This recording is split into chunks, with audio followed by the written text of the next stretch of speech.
По 2 години влада на Мицкоски. Резултатот на Панче Тошковски е поразителен. Распад на безбедносниот систем, партизација и неказнивост. Тошковски ветуваше правда. Велеше: брат Дамие ќе одговара. По 2 години никој не одговара.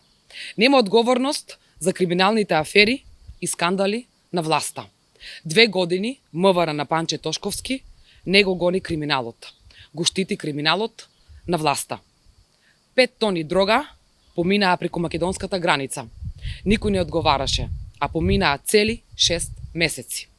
2 години граѓаните на Македонија се сведоци на убиства, трагедии, вооружени пресметки, криминал, семејно и врсничко насилство. Распад на безбедносниот систем.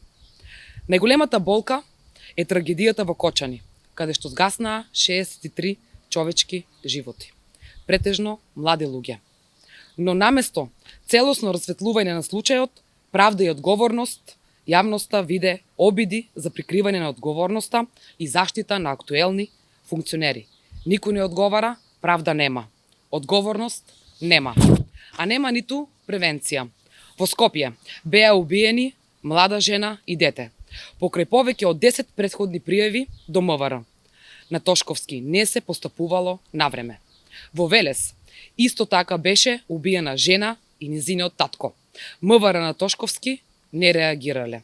Во Старо Нагоричане серијски убиец со години убивал жени пред МВР. Конечно да реагираат. Семејното насилство стана секојдневие, а МВР на Тошковски се почесто потврлаат токму таму каде што треба да ги заштити граѓаните. Тошковски создаде партиска полиција. Исклучи полициски службеници, се деградираат и преместуваат, а партиски подумните кадри се наградуваат. Нема одговорност за никој.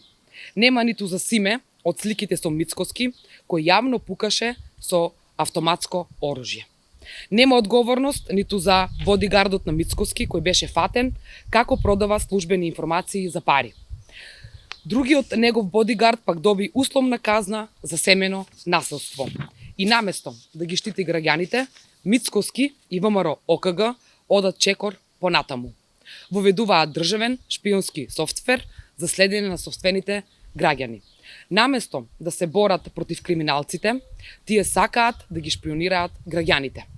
Тошковски останува министер само затоа што зад него стои Христијан Мицкоски, а тие меѓусебно се штитат од каква било одговорност.